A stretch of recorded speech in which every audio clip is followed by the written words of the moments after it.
To grasp the language's flow, it's crucial to comprehend the relationship between stressed and unstressed elements and how they interact with legato.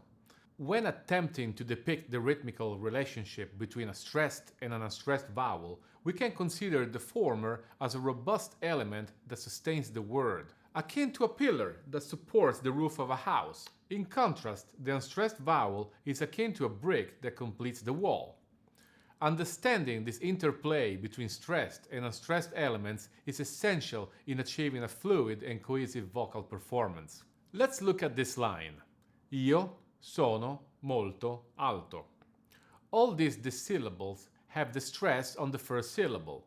That means that we need to elongate the first stressed syllable and that the last syllable, being unstressed, is short and belongs to the next element in the sentence. The O in io belongs to so, making it sound like o so. The no in sono belongs to mol, making it sound like no mol. The to in molto belongs to al, making it sound like toal. And the to in alto belongs to whatever comes next, which in this case is the silence, making it sound like to. Let's pretend that each word is contained in a quarter note in a 4/4 time signature. Since we can't subdivide the quarter note evenly into 2/8 notes, the best subdivision we can use in order to preserve the binary movement of the time signature is a dotted eighth and a 16th notes combination, which I call the sacred Italian rhythm. If we apply this rhythm to every word, we will obtain this.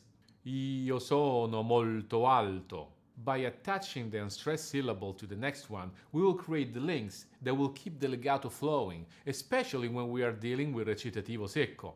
Very often, we may find multiple unstressed syllables in a row.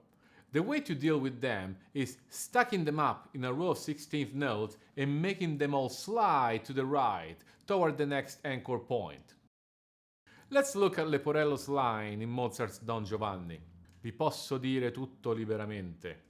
In the words tutto liberamente, we have an anchor point made by the double T in tutto, then the next few syllables, to libera, are all unstressed, which will make them slide to the right, toward the next anchor point, which is the double N before the T. The line will sound like this, tutto liberamente, and not tutto liberamente or tutto liberamente. Don't trip over anything that is in between anchor points. The concept of the sacred Italian rhythm can also be very helpful when we are dealing with falling diphthongs. A falling diphthong is the combination that happens when a stressed vowel is followed by an unstressed vowel, like in the word mio. Remember that Italian language is full of diphthongs like this one. The tendency I witness very often is that the singer goes immediately to the second vowel, in this case the unstressed O, turning the I into a J glide and pronouncing the word as if it were a monosyllable. Mio becomes mio. In the first duet between Susanna and Figaro in Mozart's Le nozze di Figaro, Susanna sings "Guarda un po' mio caro Figaro." The word mio is on a quarter note, and I have heard many singers pronounce this line as in "Guarda un po' mio caro Figaro," treating the dissyllable like a monosyllable and creating a phrasal doubling that doesn't exist. The correct way to pronounce it is by subdividing the quarter note into a dotted 8th and 16th note combination, leaning on the I and connecting the O to the word caro. A good mental trick you can use is to change the spelling and create two new words. The first will be mi and the second will be o caro. Sometimes the subdivision can be trickier, and you'll have to pick the second best option.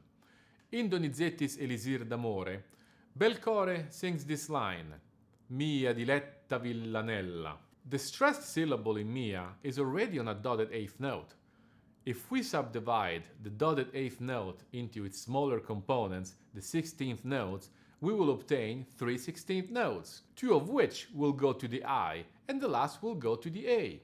By doing this, you are still following the rhythm of the language and keeping the rhythm of the aria intact. Notice how the A in mia and the D in diletta are grouped into 16th notes, which is what I described before when we were talking about multiple unstressed syllables in a row stacking up toward the next anchor point. Another example is still in Nozze di Figaro, during the Count's recit Hai già vinta la causa. When the count sings io voglio, most of the times I hear singers singing io voglio. The correct way to pronounce it is by leaning on the I and connect the O to voglio. We can change the spelling as we explained before, and we will obtain two new words.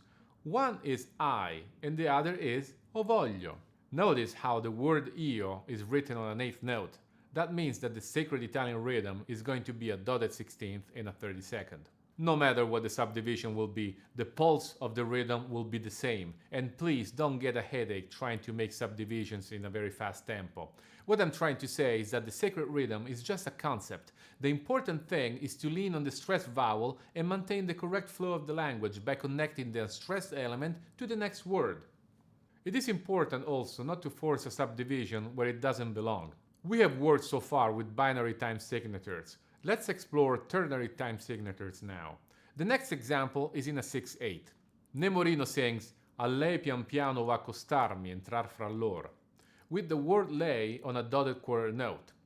Instead of trying to put the unstressed I on the last 16th note, we can put it on the last 8th note and preserve the general pulse of the 6/8 signature in a very musical way.